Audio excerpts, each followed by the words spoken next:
Baik, selamat pagi semuanya. Pada pagi hari ini kita akan sama-sama mempelajari mengenai kasus tentang diabetes mellitus dalam kehamilan. Jadi ini kita ambil sumbernya dari Protap Diabetes dalam Kehamilan oleh Pogi. Baik, kita mulai. Yang pertama, ada gambar seperti ini. Bayi dengan berat badan yang besar. Apakah memiliki hubungan dengan, apakah ada hubungannya dengan kejadian diabetes atau kejadian obesitas pada saat seorang individu sudah berumur lanjut seperti itu. Mari kita akan sama-sama mempelajari apakah ada hubungannya atau tidak. Sebelum itu kita lihat dulu beberapa terminologi kedokteran. Ada yang namanya diabetes pragestasional. Intinya kalau diabetes pragestasional itu adalah diabetes yang ada atau yang sudah diketahui sebelum seorang ibu itu hamil. Nah, jadi itu namanya sebagai pre-existing atau overt atau diabetes pragestasional. Ada beberapa kriterianya. Yang pertama, memiliki riwayat kadar gula tinggi, disertai dengan adanya gula pada kencingnya atau pada urinnya, atau kondisi ketoasidosis. Kemudian bila dites kadar gula sewaktu itu lebih dari 200 mg per desiliter, ya, ini terjadi sebelum kehamilan. Kemudian dengan gejala trias seperti polidipsi, banyak kencing, ya, poliuri banyak kencing, polidipsi, dan berat badan turun yang tidak bisa dijelaskan. Nah, ini untuk yang kedua. Yang ketiga, kadar gula puasa lebih dari 125. Kemudian ada ketergantungan terhadap insulin. Nah, jadi kalau seseorang sebelum dia hamil, khususnya wanita sebelum dia hamil memiliki kriteria salah satu dari 4 ini, maka disebut sebagai diabetes pragestasional. Nah, kemudian bedanya dengan diabetes gestasional adalah diabetes yang diketahui pertama kali pada saat kehamilan. Biasanya diabetes gestasional itu diketahui mulai muncul di trimester kedua dan ketiga, seperti itu. Dan kita tidak memandang apakah insulin dipergunakan atau tidak dalam penanganannya. Beda ya. Tadi kalau ini diabetes pragestasional tadi ada ketergantungan insulin. Kemudian kalau kita perhatikan untuk TTGO, ini adalah tes toleransi glukosa oral, merupakan tes diagnostik dengan memberikan beban 75 gram atau 75 gram load gitu ya, glukosa anhidrous setelah berpuasa selama 8 sampai 14 jam. Kemudian kalau singkatannya OAD itu adalah obat anti diabetes. Kemudian berdasarkan American Diabetes Association atau ada beberapa tipe untuk DM. Nah, ada yang disebut DM tipe 1, itu berkaitan dengan kerusakan sel beta pankreas sehingga menghasilkan defisiensi absolut insulin. Jadi insulinnya sama sekali tidak ada, absolut. Kalau dia tipe 2, itu berarti insulinnya masih ada tetapi fungsinya terganggu. Itu disebut sebagai resistensi insulin. DM yang tipe lain disebut sebagai DM tipe spesifik yang berkaitan dengan kelainan genetik fungsi sel beta atau kerja insulin atau endokrinopati atau disebabkan oleh suatu obat tertentu atau karena adanya infeksi pada pankreas. Kemudian ada yang disebut sebagai diabetes gestasional yang biasanya muncul di trimester kedua dan ketiga saat kehamilan. Nah, ini merupakan tipe-tipe diabetes mellitus. Tapi kalau kita ingin bedakan tadi yang mana pragestasional dan gestasional, biasanya kalau disebut pragestasional itu adalah DM tipe 1 dan 2 ya. Merupakan DM tipe 1 dan 2 yang terjadi. Jadi wanita ini memiliki DM saat dia hamil dengan kondisi DM-nya itu. Kemudian berdasarkan epidemiologinya ada angka kejadian untuk diabetes mellitus gestasional itu lebih tinggi ya, sekitar 2-5%. Sementara kalau diabetes mellitus pragestasional ya, DM tipe 1 dan tipe 2 saat kehamilan, DM tipe 1 dan tipe 2 yang berlanjut saat kehamilan itu nilainya lebih sedikit ya, sekitar 0,5%. Nah, kemudian di sini kita ketahui 10% kasus kehamilan yang DMPG atau diabetes tipe 1 dan 2 yang berlanjut saat kehamilan, kalau ini tidak terkontrol, maka akan menyebabkan kelainan bawaan yang berujung pada kematian perinatal. Jadi sebaiknya untuk DM tipe 1 dan 2, wanita dengan kondisi ini harus mengontrol kondisi gula darahnya agar tidak terjadi kelainan bawaan ya pada janin yang dikandung.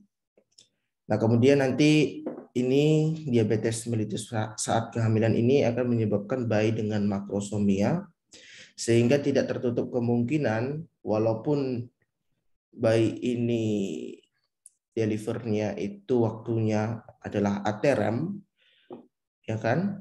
Maka walaupun waktunya aterem itu bukan berarti maturasi parunya sudah matang.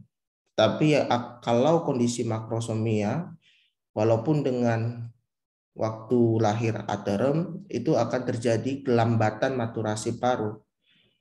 Jadi kita harus ketahui waktu aterem itu tidak selalu maturasi parunya matang. Tergantung apakah dia lahir dari kondisi ibu yang diabetes atau tidak.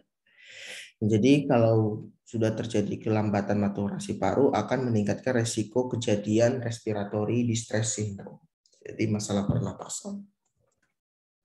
Kemudian intrauterine fetal death ya, kematian janin intrauterin itu dikaitkan dengan kondisi hiperglikemia yang berakhir dengan kondisi atau keadaan asidosis laktat. Jadi asidosis laktat ini akan sangat kondisi asidosis laktat pada ibu akan sangat membahayakan kondisi bayi, akan menyebabkan bayi akan terhambat ya. Bayi akan terhambat perkembangannya sehingga nanti kondisi ini akan mengakibatkan kematian bayi. Ini kalau hiperglikemia yang sangat tinggi ya. Kemudian kalau kita lihat patofisiologi singkat di sini, kalau terjadi gula darah ibu itu tinggi, hiperglikemia maternal, itu nanti ibu akan memberikan darah yang banyak gulanya itu juga kepada janinnya. Sehingga janin akan merespon memproduksi insulin yang berlebihan pada sirkulasi janin. Jadi pada janin itu terdapat hiperinsulinemia untuk mengkompensasi kadar gula yang tinggi pada darahnya. Nah, tetapi kondisi hiperinsulinemia ini juga akan meningkatkan sel lemak janin. Akhirnya janin bertambah besar, makanya disebut sebagai makrosomia. Dan bila nanti hal ini terjadi, maka nanti efek jangka panjangnya bisa terjadi obesitas pada janin ketika sudah dewasa, sudah berumur lebih tua, 40-an tahun, atau juga terjadi resistensi insulin yang mulai terjadi pada masa anak-anak. Jadi ini adalah kondisi yang harus kita waspadai pada janin yang dengan ibu atau wanita yang mengalami hiperglikemia. Kemudian ada disebut sebagai hipotesis Frenkel. Jadi ini mengatakan bahwa kalau misalkan terjadi yang namanya tadi ada dua ya, ada DMG, ada DMPG. Nah, kalau dia DMPG itu insulin dependent diabetes, maka akan menyebabkan kerusakan organ, kerusakan behavioral, dan juga nanti yang ada disebut sebagai antrometrik metabolik. Jadi nanti kalau sudah besar akan bermasalah pada antrometrik metaboliknya. Jadi sindroma metabolik, kemudian dan sebagainya. Nah, tetapi kalau diabetes gestasional ini biasanya muncul ya, itu pada trimester kedua dan ketiga, sehingga nanti akan bermasalah sedikit pada behavioral dan biasanya nanti akan ketika sudah dewasa akan menjadi atau terkena sindroma metabolik ya. Itu untuk hipotesis Frinkel. Karena munculnya diabetes gestasional ini trimester kedua dan ketiga. Nah, kemudian ada sebagai hipotesis Pedersen tadi ya terkait hiperglikemia ibu menyebabkan hiperglikemia fetus sehingga fetus akan mensintesis insulin secara berlebihan di dalam sirkulasinya oleh pankreas, jadi fetal pankreatik hiperplasia sehingga fetal hiperinsulinemia. Sehingga insulinemia yang sangat banyak ini akan menyebabkan makrosomia sehingga bisa terjadi kalau saat bayi ini atau janin ini dilahirkan bisa terjadi traumati pada bayi itu. Kemudian ada disebut organomegali, pembesaran organ, kemudian akan meningkatkan resiko neonatus, kemudian terjadi eritropoiesis yang berlebihan sehingga terjadi polisitemia neonatus. Dan ini ya yang harus kita ketahui, surfaktan yang diproduksi ini tidak cukup ya. Meskipun dia itu makrosomia, badannya besar, tetapi surfaktan yang diproduksi karena kondisi hiperinsulinemia ini tidak cukup. Sehingga kematangan parunya tidak baik, akhirnya akan menyebabkan neonatal respiratory distress syndrome. Nah, jadi beberapa faktor resiko terhadap diabetes mellitus gestasional itu bisa terjadi pada mereka yang hamil di usia yang makin tua, lebih dari 30 tahun. Kemudian ada riwayat keluarga DM tipe 2 yang berkaitan dengan first degree relatif. Jadi kalau ibunya ada DM tipe 2, maka anaknya juga resiko melahirkan dengan kondisi diabetes. Kemudian riwayat hamil dengan intoleransi glukosa, jadi pernah hamil kemarin, itu pernah hamil tetapi kadar glukosanya kondisinya intoleransi, tidak terlalu tinggi tetapi merupakan suatu tanda-tanda ya ini intoleransi glukosa ini. Atau dengan bayi besar ya, lebih dari 4.000 gram. Kemudian ada riwayat kehamilan janin dalam rahim, kematian janin atau IUFD tadi. Ya, kita tadi ada lihat di sini ya. Ada IUFD tadi dikaitkan dengan kondisi hiperglikemia. Ada riwayat seperti itu. Kemudian mereka dengan etnis Hispanik, Afrikan, Native American, dan Southeast Asian. Jadi kita ini adalah etnis bagian dari Asia Tenggara ya, Southeast Asian. Jadi kita juga harus berhati-hati, harus waspada ya, karena dari segi etnis ya, ini dipengaruhi oleh genetik dan perilaku, juga kita menjadi seseorang yang beresiko. Kemudian dengan perokok, dengan penyakit polycystic ovarian syndrome, tahu ini obesitas sudah pasti ya. Nah, kemudian kalau kita melihat ada wanita yang hamil dengan kondisi diabetes mellitus, baik itu yang gestasional atau pragestasional, tetapi kalau dia tidak terkontrol, maka akan menyebabkan beberapa hal komplikasi seperti ini, banyak sekali. Bisa terjadi keguguran trimester pertama, bisa mengandung janin yang memiliki kelainan bawaan, khususnya pada jantung dan saraf pusat, meningomielocele dan seterusnya. Kemudian ada menyebabkan IUFD, kematian janin, persalinannya itu bisa jadi prematur. kemudian meningkatkan resiko preeklamsia, eklamsia, ketoasidosis, kemudian polihidramnion. Nah, ini bayinya lahir besar makrosomia, sehingga nanti kalau dia lahir per vaginam bisa terjadi distosia bahu. Jadi bahunya itu susah untuk keluar dari pintu panggulnya. Kemudian bisa terjadi plexus brachialis rusak ya, karena distosia bahu ini bisa Earth palsy atau Klumpke palsy. Kemudian di sini terlambatnya pematangan paru tadi sudah kita ketahui ya, bisa menyebabkan respiratory distress syndrome karena terlambatnya pematangan paru. Nah, kemudian ada ikterus.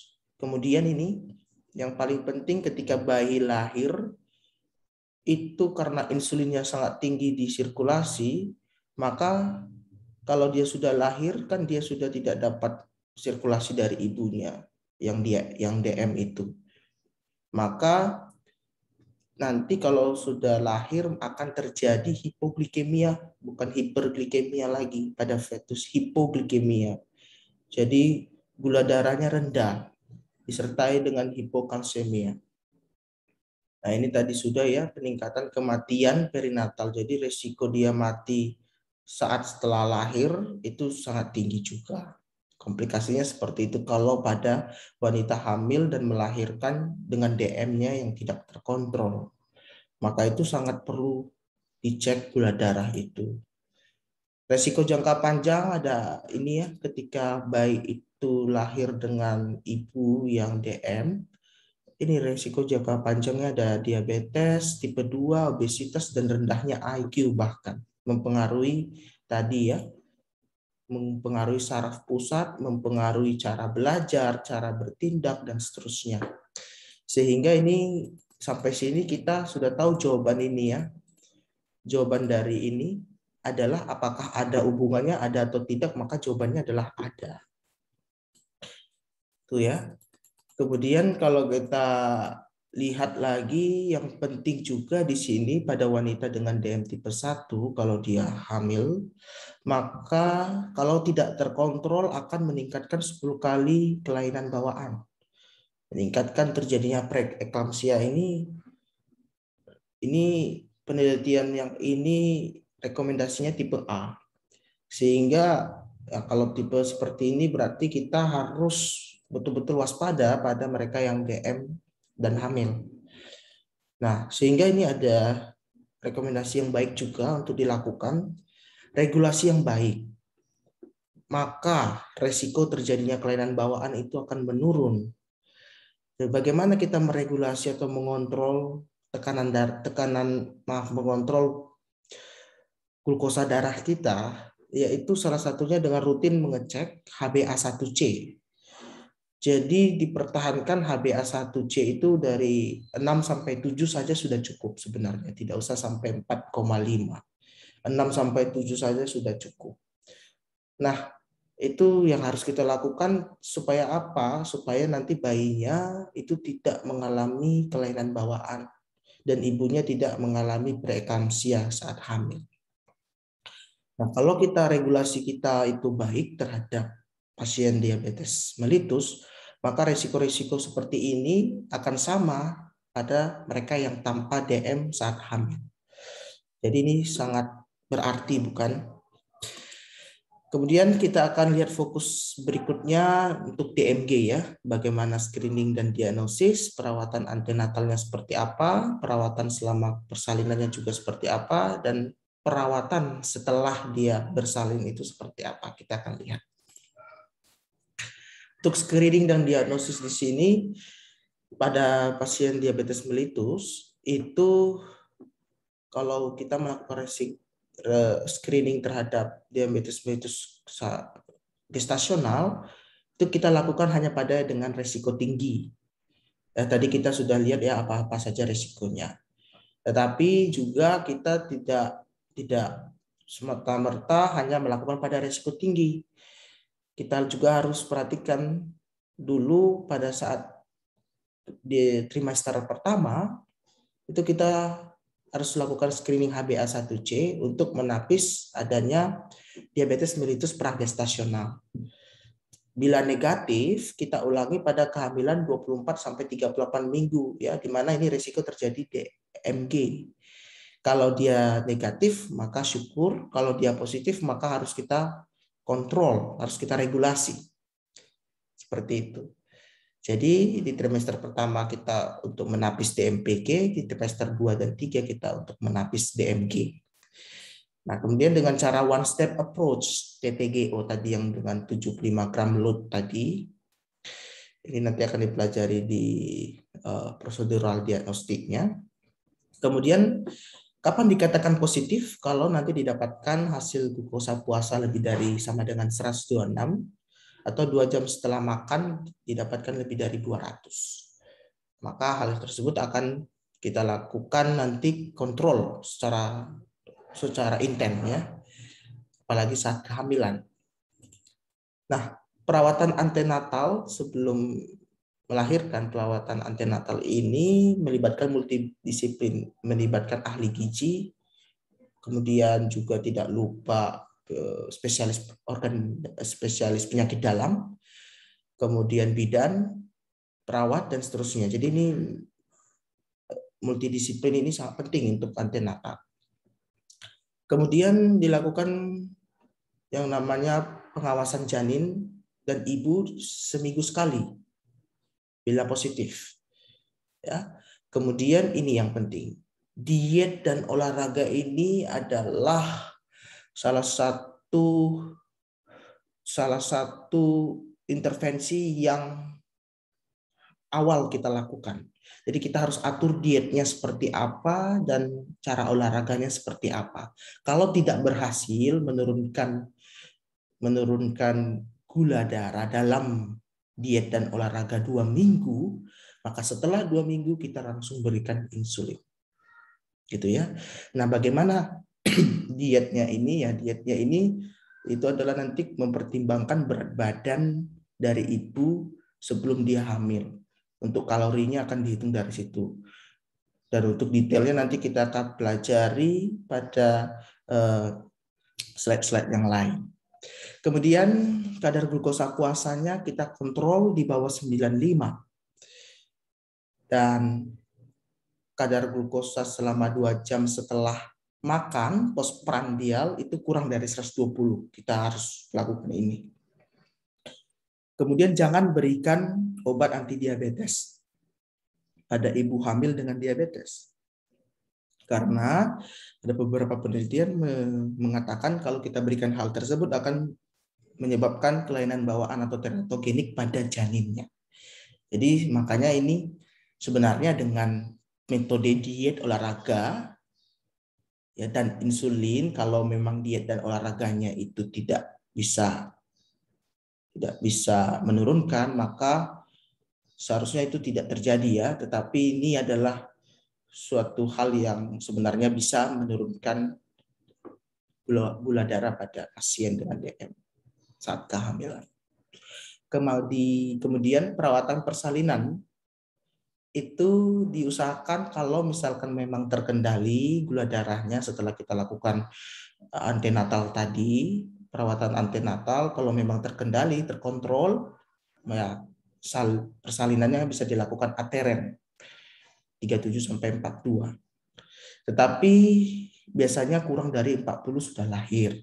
Tetapi kalau bila 40 minggu belum lahir, itu bukan berarti tidak normal, karena kita bisa lakukan pengawasan janin 2 kali seminggu. Seperti itu ya. Surveillance-nya kita lakukan 2 kali seminggu. Nah, kalau misalkan ada tanda-tanda yang bisa mengindikasikan delivery, maka kita akan lakukan delivery. Kemudian juga kalau berat bayinya ya, salah satunya misalkan berat bayinya adalah 4.500 gram, maka kita bisa mempertimbangkan bedah sesar ya, cesarean section secara selektif. Nah, ini ya, yang penting saat persalinan adalah program evaluasi janin antenatal itu penting. Sehingga akan menentukan bagaimana saat persalinan ibu. Kemudian hati-hati terjadinya hipoglikemia, hipokalsemia, dan hiperbilirubinemia pada neonatus.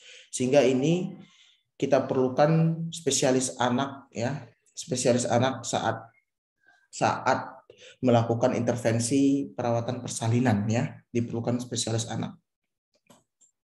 Nah, kemudian perawatan pasca persalinan itu kita harus mengantisipasi adanya intoleransi karbohidrat yang menetap khususnya pada ibu ya. Nanti kalau kita tidak lakukan yang namanya serial check gitu setelah ibu ini melahirkan, nanti akan bisa terdapat diabetes mellitus tipe 2 setelah persalinan. Nah, kemudian kontrasepsi oral dosis rendah itu tidak pernah dilaporkan berpengaruh terhadap kejadian intoleransi karbohidrat. Jadi bisa saja kita gunakan kontrasepsi oral dosis rendah. Ya. Karena dia itu tidak berpengaruh terhadap kejadian intoleransi karbo.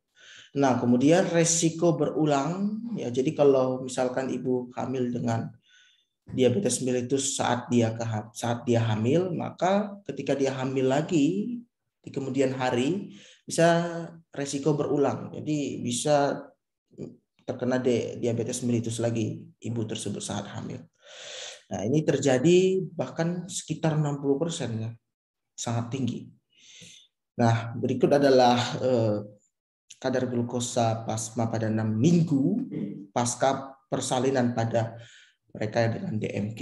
Ya, Anda bisa lihat di sini bisa lebih dari 100 pada puasa dan lebih dari 140 pada 2 jam setelah postprandial. Sehingga mengatakan bahwa pengontrolan setelah hamil, pengontrolan gula darah setelah hamil itu menjadi hal yang sangat penting. Jadi sebelum hamil, saat hamil, dan setelah hamil, pengontrolan gula darah itu merupakan hal yang sangat penting. Baik, all is well kalau kita melakukan pengontrolan secara baik dan benar, dan kita harapkan nanti bisa kita gunakan ilmu tersebut pada pasien-pasien kita.